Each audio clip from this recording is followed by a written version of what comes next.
Iran তাদের মূল্যবান ধাতুর খাত থেকে নতুন এক গুরুত্বপূর্ণ তথ্য জানিয়েছে।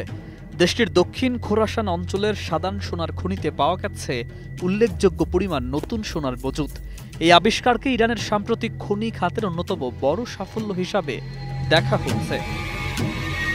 নতুন এবং ফিরে আসা গ্রাহকদের জন্য নগদে চলছে ক্যাশব্যাক সহ প্রতিদিন হাজারো উপহার জেতার সুযোগ। হবে আশা আর ফেরা সারপ্রাইজ সেরা।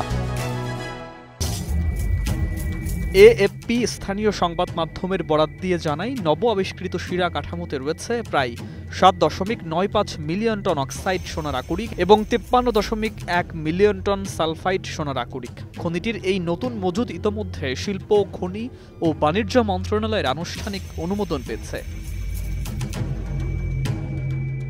ফার্স্ট সংবাদ সংস্থা জানিয়েছে, সাদান সোনার খনিটি দেশের গুরুত্বপূর্ণ খনিগুলোর একটি। নতুন শিরা আবিষ্কারের ফলে খনিটির প্রমাণিত মজুদ আগের তুলনায় উল্লেখযোগ্যভাবে বৃদ্ধি পেয়েছে, যা সোনা আহরণে নতুন সম্ভাবনা তৈরি করেছে। ইরান জাতীয় সোনার মোট মজুদের পরিসংখ্যান এখনও প্রকাশ না করলেও আন্তর্জাতিক মহলে দেশটির সোনা ক্রয়ের প্রবণতা বৃদ্ধি পেয়েছে বলে জানা যায়। নতুন এই অভ্যন্তরীণ মজুদ দেশটির সোনা খাতকে আরও শক্তিশালী করবে বলে ধারণা করা হচ্ছে।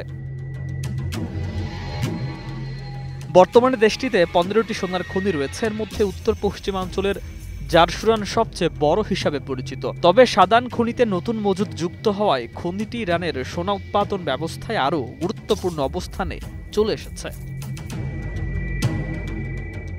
Desk report, 21 television.